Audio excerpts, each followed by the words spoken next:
Hello, everyone. This video is covering guidelines 1.A.13 and 1.B.7. If you don't already know what those mean, please go back and watch the first video about how to read guidelines. You should be able to very quickly find the guidelines that I'm talking about once you've learned kind of the structure of how they are set up. The reason why I'm talking about two different guidelines that are obviously in two different sections is, well, not sections, but two different letters at least, is because they are very similar and they cover a lot of the same information. So these are two parts of the same issue. So we're going to look at both. And this is going to be a little bit longer than other lectures about guidelines, but I promise it is worth it. So let's get right into it. All right, so guideline 1.A.13, this is talking about etiology and manifestation codes. So this is when we're looking at a condition that has an underlying etiology in a multi-body system manifestation. So what does that mean?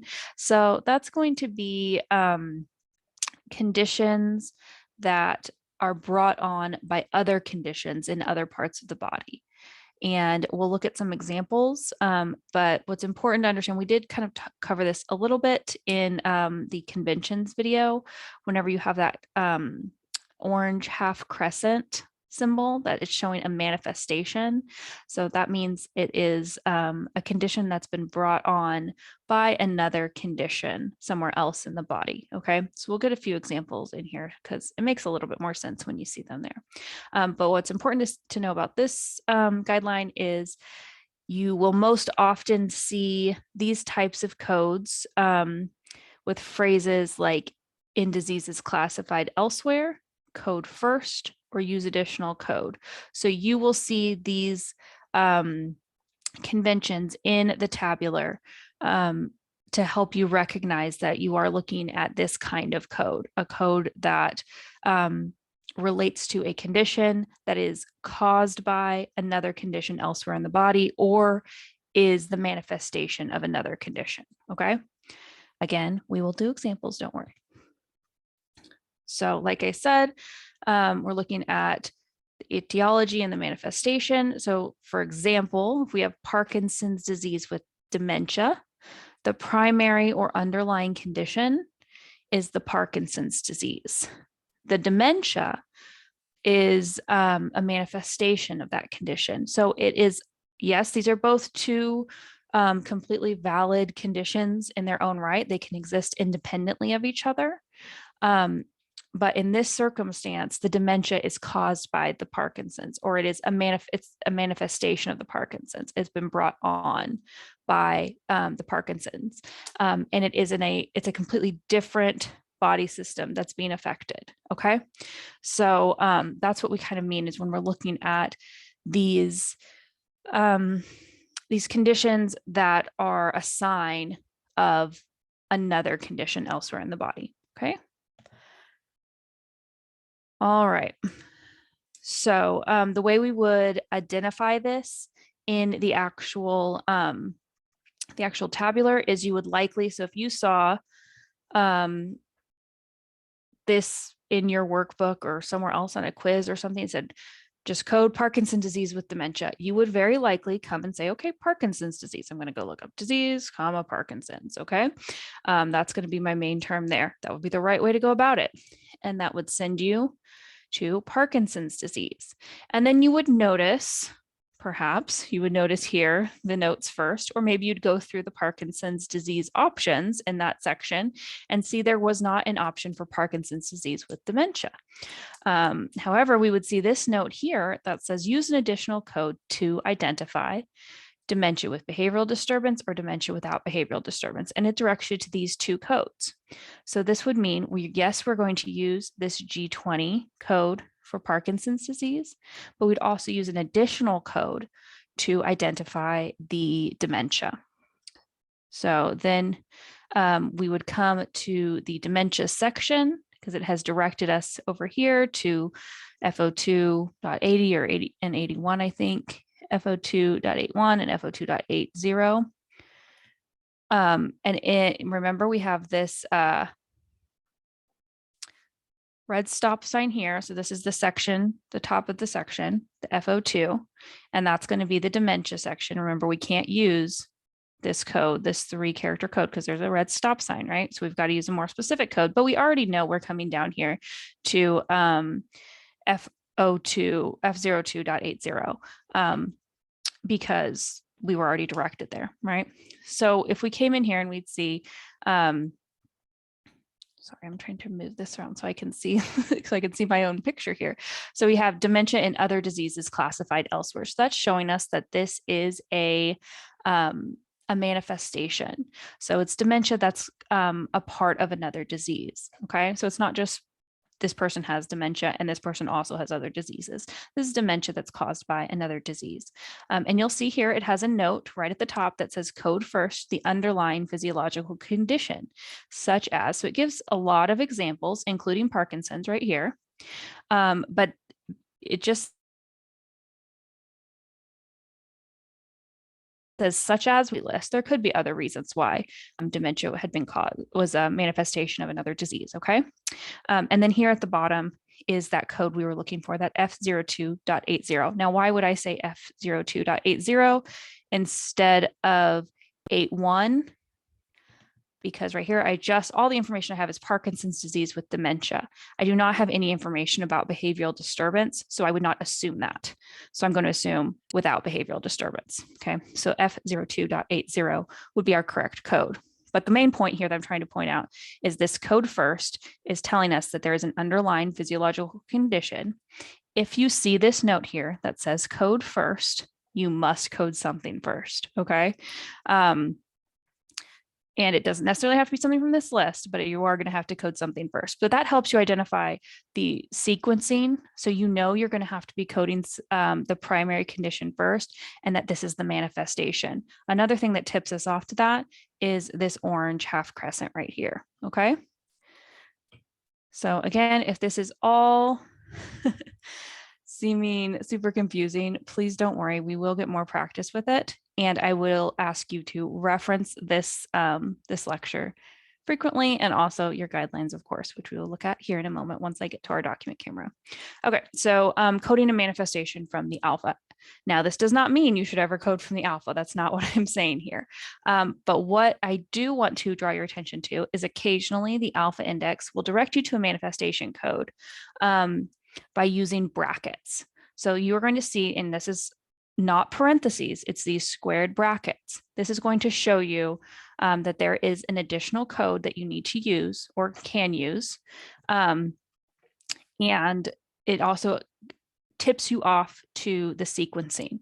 So maybe you're looking up a condition and you see, and you find a code in the alpha, and then there is an additional code right next to it in brackets that's showing you, hey, there's a manifestation that often goes with this, and directing you to that manifestation code, and also telling you the sequencing order that you would need to use. So make very close note if you see brackets in the alpha, because that's really going to help you find the right manifestation codes.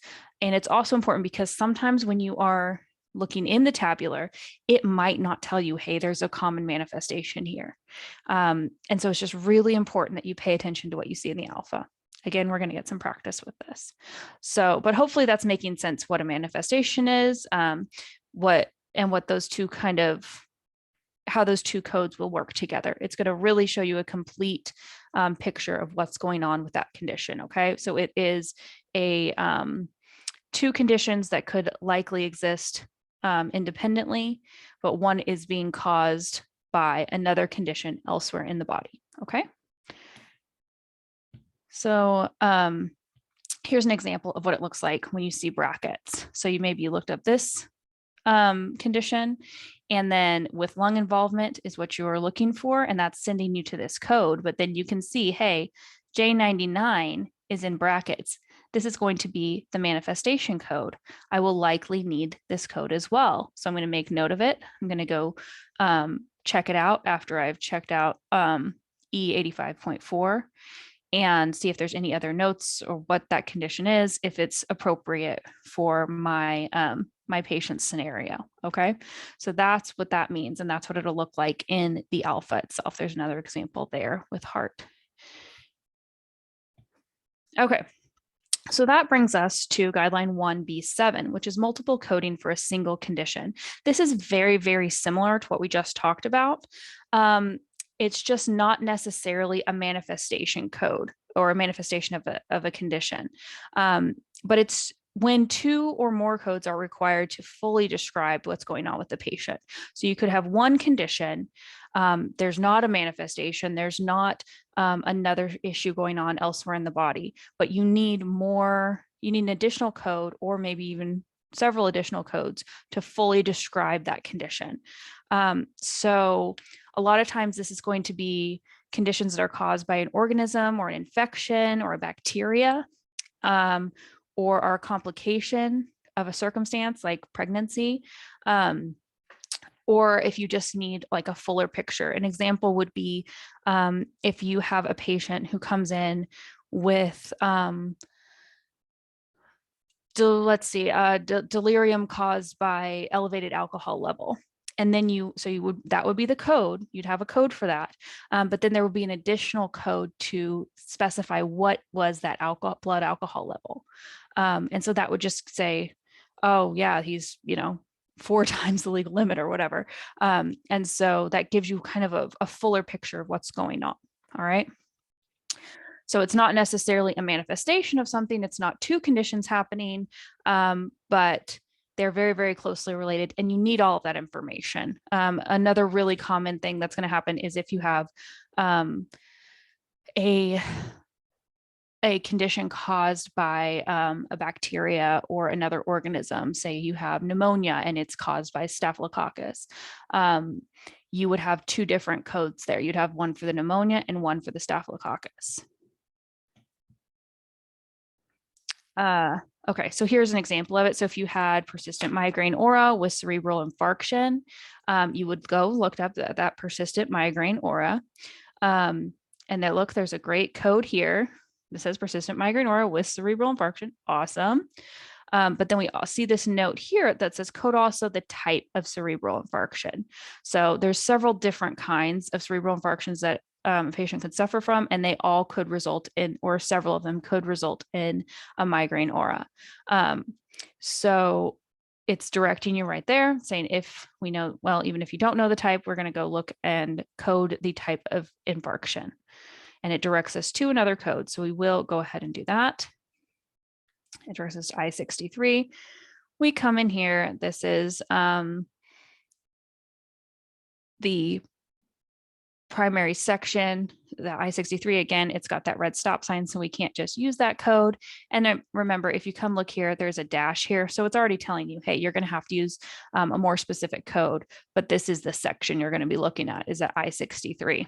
And then since we don't have any more information about the type of infarction, we would use I-63.9, which is unspecified. Okay, so not NES, NOS, if you remember from that lecture last week, or 2 weeks ago, rather.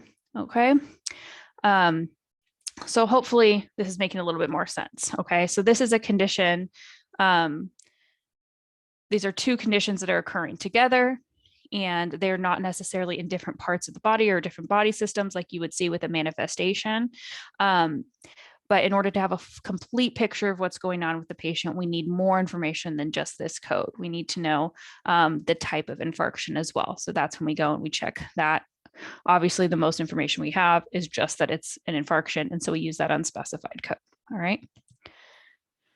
Okay, so we're going to try a couple of these. And I don't want you to worry if you don't get these on the first try. We are going to have plenty of opportunities to practice in your workbook and the quizzes and all of that. So don't worry, but I would recommend that you pause the video, go ahead and try to look these two conditions up. These are two different ones. So the neuritis due to herniation of nucleus pulposus and pylothorax due to Streptococcus pneumoniae. So look up both of those. Pause this, and then go ahead and do it with me here in a second, okay? See how you do. So I am going to go to the document camera now, and we will get this started.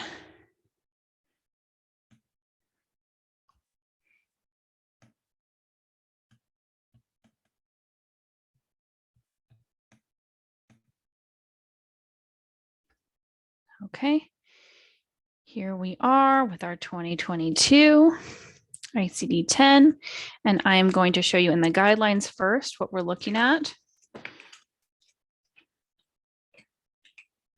So here's section 1, letter A, number 13, etiology, manifestation codes. That's what we were talking about here. Okay. So that was that first part. We were just talking about the manifestations. All that information is here. And then when we look at the 1B, here's B, 7 right here. I can get it.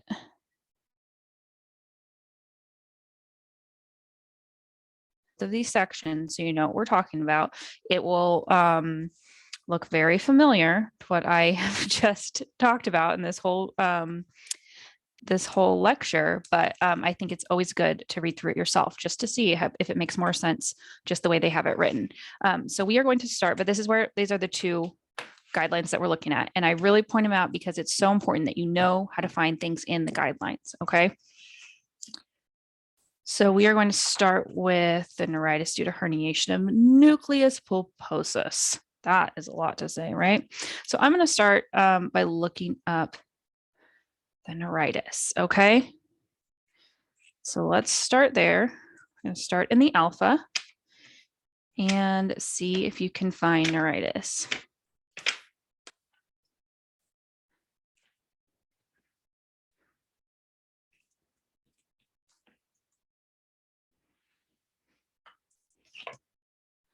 Okay, so I have on page 360, here is neuritis.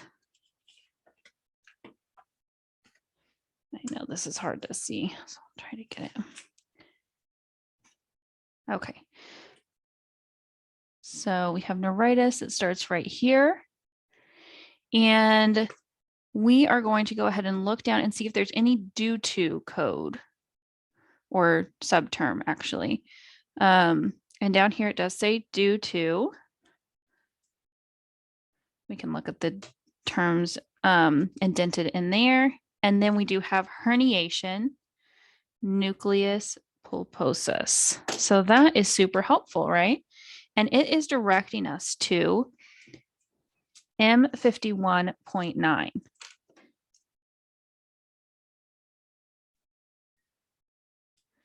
But then you'll also see here in brackets is G55. So we want to make note of that and see what that is. Because remember, if something is listed in brackets, it's going to be coded after this main code right here. So it's sequenced after the first code, okay? So that's the order that we would want to code them in. So we just learned that, but let's go ahead and start with this M51.9 and double check it and see if there's any more information there. So we come into our tabular, find M, and we're going to look for M51.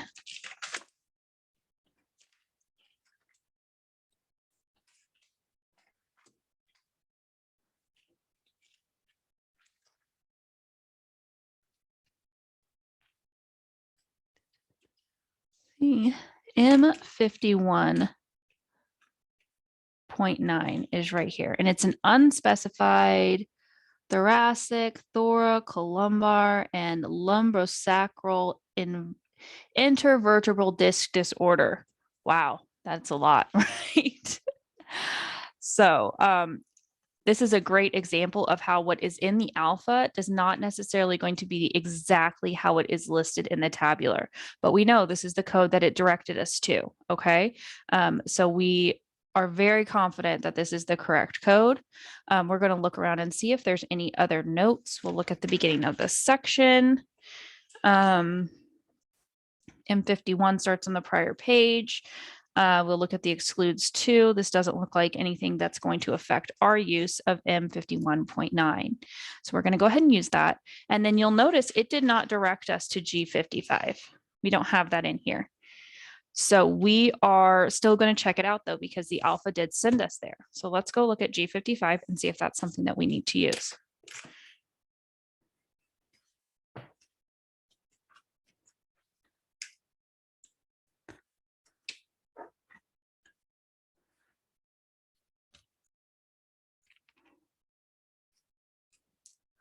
Okay, on page 808, we find G55 right at the very top. And I don't know if you guys can see if that helps. Ooh, I don't think that light really helps, does it?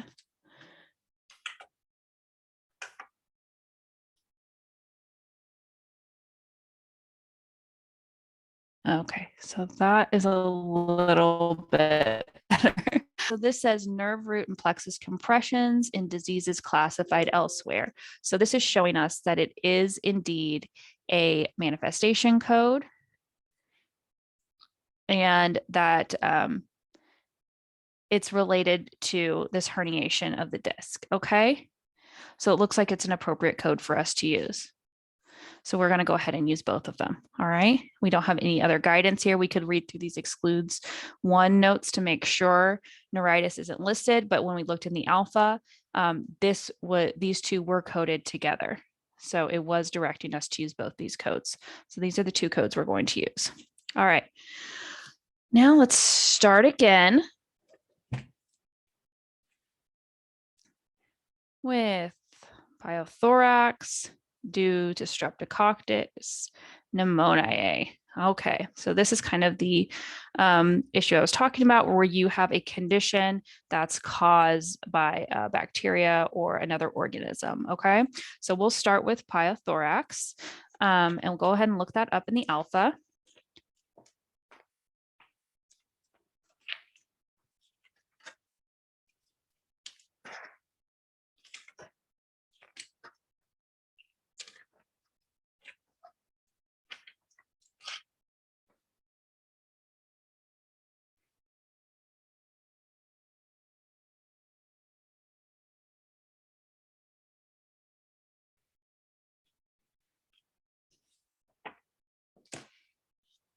Okay, so pyothorax is here on 407.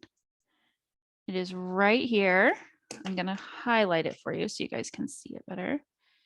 And it's sending us to J86.9.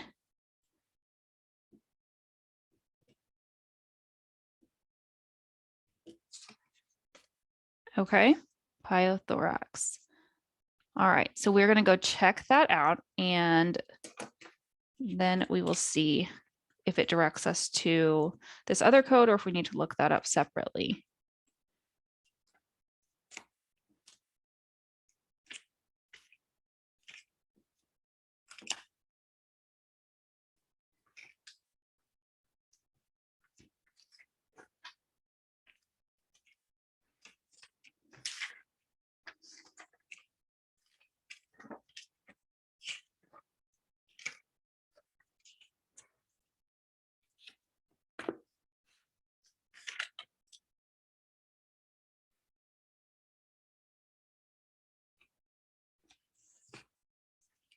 Okay, so here on page 939, we have pyothorax, J86. We can't just use J86, we have that red stop sign. But J86.9, which is what we were directed to, is pyothorax without fistula. Now remember, we don't have to have anything that specifies that it's without a fistula in order to use that code. We just need to make sure it's not specified that it does have a fistula. So as long as it's not listed, we assume no fistula. And we can go ahead and look under here if there were any other conditions, any other names for the conditions that we were looking for. But this is the actual name that we're looking at, is pyothorax. And then we can see up here, there is a note that says use additional code to identify the infectious agent, and it is directing us to B95 to B97. So we can go to the alpha and we can look up streptococcus pneumoniae if we want to, or we can just go to this section B95 to B97 and see what we can find. And I would suggest doing that because it is a little quicker. And once you have done this, quite a few times, it's going to be second nature to you to switch over to the B95 area section.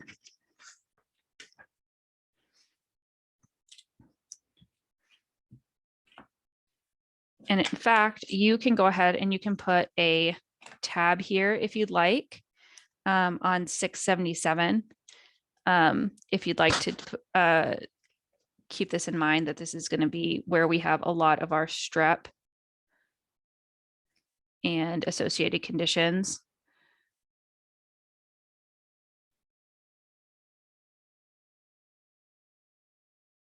Or infectious agents, actually. So it's going to be bacterial and viral infectious agents. This is very, very common. So if you want to title your tab however you want, I put strep, but you could put infectious agents or staph. I mean, either one can work. So just something you'll remember is what you would put on that tab there. Okay. And so we are looking for Streptococcus pneumoniae. We have Streptococcus here. And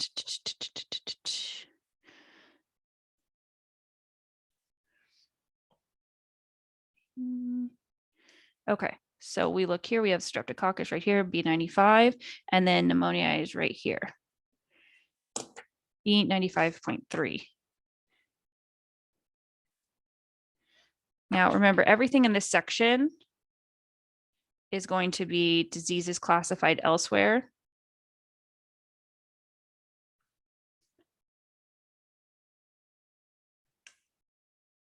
That means you're not going to use these codes by themselves. It's going to tell you right here at the top, code the disease first, then the bacterium. Do not report codes. Oh, well, this says do not report codes from here for sepsis, which we'll get into later, but it says code the disease first, then the bacterium. That tells us about the sequencing that we're going to want to do. So the disease first is the pyothorax. It's at J86.9. And then B95.3 is going to be that Streptococcus pneumoniae. And it says as the cause of diseases classified elsewhere. So we've classified the disease and this is the cause, is that B95.3. Okay. So let's go back. That's all I have for you for using this manual. And these are the two codes that we are going to be using. If you did not get these answers, that is okay. Like I said, this is all new to you. That's fine. Let me write this a little bit more neatly, just in case. So if you did not get these answers, that's totally fine. We're going to get lots of practice, but I wanted to kind of explain what this guideline was about and give you some really clear examples. If you feeling totally lost right now, again, that's fine, but post about it in the discussion. We can go over some more examples. We can talk it through a little bit more. I could write out a better process for you or send you some different videos that might show it in a different way that would help you. You know, I'm always looking for other resources. It doesn't just have to come from me. So that's all I have for you for this video. Please let me know what you think, what you need, and we will tackle the next one together. Thank you.